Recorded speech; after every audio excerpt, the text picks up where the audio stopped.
गुवाहाटी से गिरफ्तार किए गए आईएसआईएस एजेंट हारिस फारूकी का अलीगढ़ मॉड्यूल से कनेक्शन सामने आ रहा है। ये बड़ी जानकारी आपको दे रहे हैं। अलीगढ़ मॉड्यूल से इसका कनेक्शन जुड़ा हुआ है। हारिस फारूकी व्हाट्सएप ग्रुप के जरिए अलीगढ़ मॉड्यूल से जुड़ा था। आईएसआईएस की जिहादी विचारधारा को बढ़ाने के लिए अलीगढ़ मॉड्यूल इसने जिसके साथ ये जुड़ा हुआ था, ये दोनों अपराधी जिनकी आप तस्वीरें इस समय देख रहे हैं, पुलिस के गिरफ्त में है। यूपी एटीएस हारिस फारूकी को कस्टडी रिमांड पर लेकर पूछताछ करने वाली है। यूपी एटीएस अलीगढ़ मॉड्यूल की जानकारी एनआईए को भेज दी ही।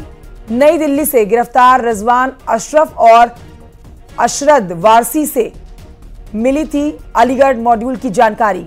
एटीएस ने नवंबर 2023 में अलीगढ़ मॉड्यूल से जुड़े हुए अब्दुल्ला अरसलान माज बिन तारिक को गिरफ्तार किया था। इस बीच आपको ये बड़ी जानकारी दे देते हैं कि इस मॉड्यूल से जुड़े वजीहुद्दीन, अब्दुल असद, अब्दुल अहमद, फैजान बख्तियार, नावेद सिद्दीकी, अशरद वारसी का भी अब गिरफ्तारी इनकी हुई है।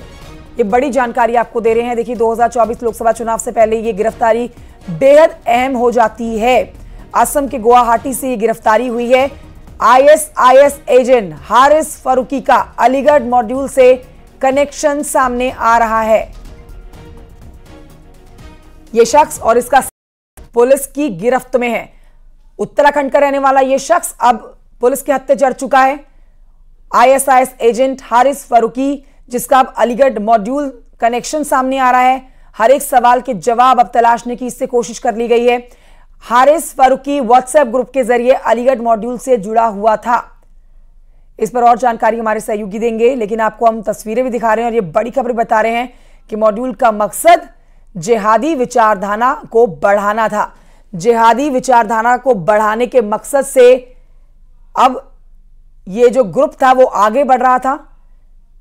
असम के गुवाहाटी से इस शख्स की जब गिरफ्तारी हुई है, जिसकी आईएसआईएस एजेंट हारिस फारूकी इसका नाम है, अलीगढ़ मॉड्यूल से इसका कनेक्शन है, तो अब इससे कई राज भी खुल रहे हैं, कई अहम खुलासे भी हो रहे हैं। हारिस फारूकी व्हाट्सएप ग्रुप के जरिए अलीगढ़ मॉड्यूल से जुड़ा था। आईएसआईएस की जिहादी विचारधारा को बढ़ाने की इसकी मंशा थी।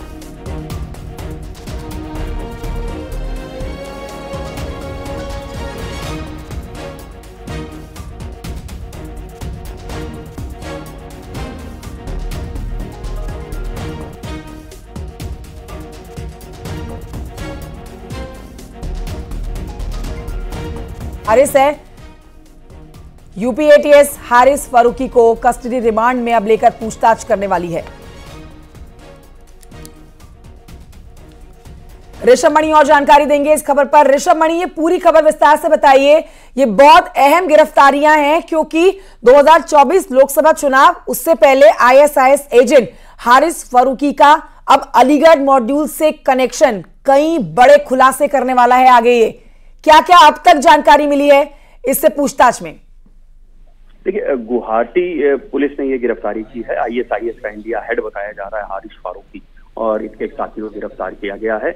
और इसका कनेक्शन उस अलीगढ़ मॉड्यूल से सामने आ रहा है, जिसका खुलासा केंद्रीय एजेंसियों के इनपुट के बाद नवंबर 2023 में यूपी एटीएस ने किया था। नई दिल्ली से रिजवान अशरफ और अशरद वारसी की गिरफ्तारी हुई थी, जिससे अलीगढ़ मॉड्यूल की जानकारी मिली थी। तो उस पूरे मॉड्यूल का भंडाफोड़ करते हुए यूपी एटीएस ने अब्दुल्ला अरसलान माज बिन तारिक को गिरफ्तार किया था। और ये बात सामने आ गई थी कि अलीगढ़ यूनिवर्सिटी के पूर्व छात्रों ने एक ऐसा संगठन बना रखा था जो आईएसआईएस की आतंकी जिहादी विचारधारा से प्रेरित था, और इसी विचारधारा से जुड़े हुए तमाम लोगों को इस ग्रुप में जोड़ा गया था और देश में किसी बड़ी आतंकी वारदात को अंजाम देने की फिराक में थे। एक व्हाट्सएप ग्रुप बना हुआ था इस पूरे संदिग्ध संगठन का, अलीगढ़ मॉड्यूल का। इसी व्हाट्सएप ग्रुप से हारिस फारूकी भी जुड़ा हुआ था। ये शुरुआती पूछताछ में सामने आ गई है। क्योंकि उस मामले की पड़ताल यूपी एटीएस कर रही है, तो अब इन्वेस्टिगेशन के लिए हारिस फारूकी को भी यूपी एटीएस जल्द कस्टडी रिमांड में लेगी, ताकि ये पता चल सके कि इस मॉड्यूल से जुड़े हुए और कितने लोग उत्तर प्रदेश या देश के अन्य हिस्सों में हैं। हारिस फारूकी के बारे में बताया जा रहा है कि उत्तराखंड के चक्राता का रहने वाला है, जहां पर उनके पिता एक यूनानी हकीम है। तो शुरुआती पूछताछ उत्तराखंड पुलिस भी करेगी और गुवाहाटी पुलिस उनसे पूछताछ कर ही रही है। यूपी एटीएस भी इसको कस्टडी रिमांड में लेगी और अलीगढ़ बिल्कुल, तो यूपी एटीएस अब इसको कस्टडी रिमांड पर लेगी, जिसके बाद और राज खुलेंगे। ऋषभ मणि, इस खबर पर नजर बनाए रखिए आप। फिलहाल की जानकारी के लिए आपका शुक्रिया। तो आईएसआईएस का एजेंट हारिस फारूकी देहरादून के डालनवाला इलाके में रहने वाले एक यूनानी हकीम का बेटा बताया जा रहा है। पुलिस की माने तो वो बीते 10 साल से देहरादून नहीं आया है। केंद्रीय एजेंसी कई बार उसके बारे में जानकारी आ चुकी है, जानकारी लेने के लिए, और यह भी बताया जा रहा है कि उसका पिता भी कई दिनों से गायब है। हालांकि उसकी अभी इस बात की पुष्टि नहीं हो पाई है। जानकारी आपको देगी, केंद्रीय एजेंसी ने असम में हासिम फारूकी का नाम एक युवक को उसके दोस्त के साथ गिरफ्तार किया है।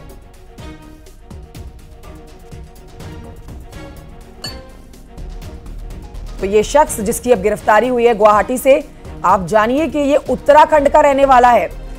उत्तराखंड के देहरादून के डालनवाला इलाके का रहने वाला बताया जा रहा है, जहां पर यूनानी हकीम का ये बेटा है। और ये दोनों बाप बेटा जो हैं, जो बीते 10 सालों से अपने घर नहीं आए हैं, ये जानकारी मिली है। केंद्रीय एजेंसी कई बार उनके यहां जानकारी लेने के लिए पहुंची, लेकिन बताया जाता है कि उनका पिता भी कई दिनों से गायब है और ये बेटा जिसकी अब गिरफ्तारी हुई है, ये पिछले 10 साल से ही अपने घर नहीं गया है। और आइए बढ़ते हैं आगे, कुछ और अहम खबरें आप तक पहुंचाते हैं, जहां एक बड़ी जानकारी आपको देंगे। लखनऊ में एक कार से चेकिंग के दौरान कुल 27,55,000 रुपए कैश बरामद हुआ है। बेहद अहम ये कैश जिसकी बरामदगी की गई है।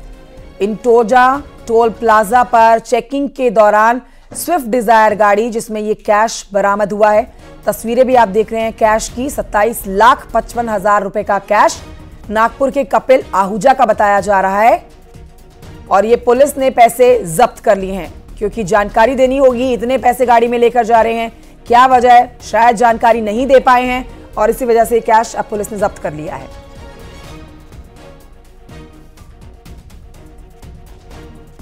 ये बड़ी खबर आपको बता रहे हैं, चेकिंग के दौरान की तस्वीरें भी आपको दिखा रहे हैं। चुनाव सर पर है, और ऐसे में अब जो आचार संहिता का उल्लंघन करेगा, कुछ कायदे कानून जनप्रतिनिधियों के लिए हैं, तो वहीं कुछ कायदे कानून आम जन के लिए भी होते हैं।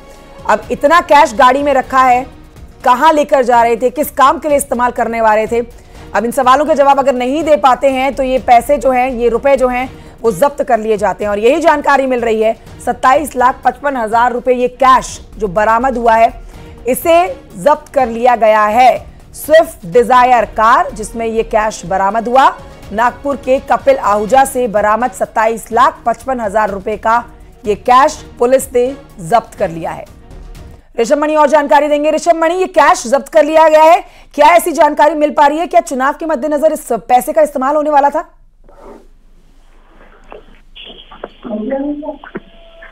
ऋषभ मणि, मेरी आवाज मिल रही है आपको? जी जी जी जी जी। कहां इस्तेमाल होने वाला था 27,55,000 रुपए? देखिए, अभी तो ऐसी कोई जानकारी सामने नहीं आ पाई है कि इसका कोई पॉलिटिकल कनेक्शन हो सकता है, या किसी पॉलिटिकल पार्टी जा रहा था, या चुनाव प्रभावित करने के लिए जा रहा था। लेकिन चूंकि इस वक्त अधिसूचना लगी हुई है, लिहाजा एक तय राशि होती है, 1 लाख रुपए से ज्यादा का आप कैश लेके नहीं चल सकते। अगर आप चलेंगे तो आपको पूरी उसके कागजात साथ में रखने होंगे, जिसको लखनऊ की जो पुलिस है उसने इटौंजा से यहाँ पर इस पूरी रकम को बरामद किया है। और कपिल आहूजा हैं जो ये नागपुर के रहने वाले हैं, इनका ये पूरा कैश बताया जा रहा है। फिलहाल पुलिस ने ये पूरा कैश जो है उसको सीज कर लिया है चुनाव आचार संहिता के तमाम नियम कायदे कानूनों के दौरान, और इनसे कुछ कागजात मंगाए गए हैं ताकि साबित हो सके कि ये रकम किस लिए जा रही थी, और ये रकम कहीं चुनाव में इस्तेमाल तो नहीं होनी। आप इस खबर पर नजर बनाए रखिए। फिलहाल की जानकारी के लिए शुक्रिया।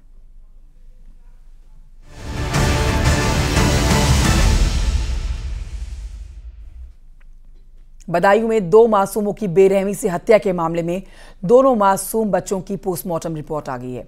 आरोपी साजिद ने आयुष और अहान पर 24 वार किए थे। गला काटने के बाद सीने, पीठ और हाथ पैर पर ताबड़तोड़ वार किए गए। आयुष के शरीर पर 14 जगह पर और आहान के शरीर पर 9 जगह पर घाव मिले हैं। पोस्टमार्टम के बाद ये खुलासा हुआ है। आरोपी साजिद की भी पोस्टमार्टम रिपोर्ट आ गई है। मुठभेड़ में आरोपी साजिद के शरीर पर 3 गोलियां लगी हैं पुलिस की। तो बदायूं डबल मर्डर से पूरे इलाके में सनसनी मच रखी है। अब एक जो हत्या आरोपी फरार है उसकी धरपकड़ के लिए पुलिस लगातार एक्शन मोड में है। उससे पहले जो ये पोस्टमार्टम रिपोर्ट आई है वो आपको बता रहे हैं। दोनों मासूम बच्चे जिनकी पोस्टमार्टम रिपोर्ट आई है, कई घाव इनके शरीर पर, कई बार अटैक किया गया है इन दोनों छोटे बच्चों के शरीर पर इन हत्या आरोपियों की तरफ से। गला काटने के बाद भी कई अटैक किए गए हैं। पोस्टमार्टम रिपोर्ट में खुलासा हुआ है।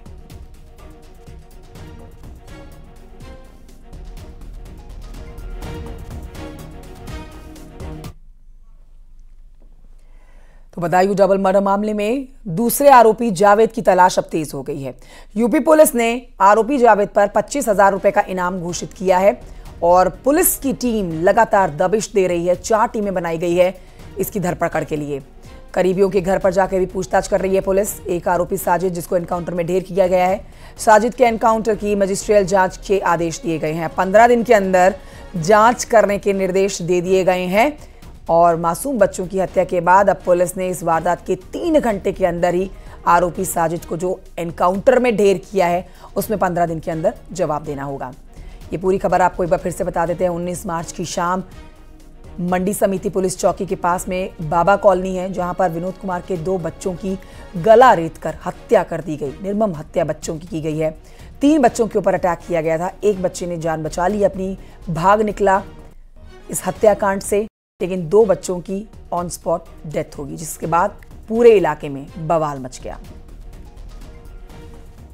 जावेद मुझे चाहिए, हमारे सामने चाहिए, पूछताछ हमारे सामने करवाई जाए और फिर उसकी हत्या भी हमारे सामने होनी चाहिए।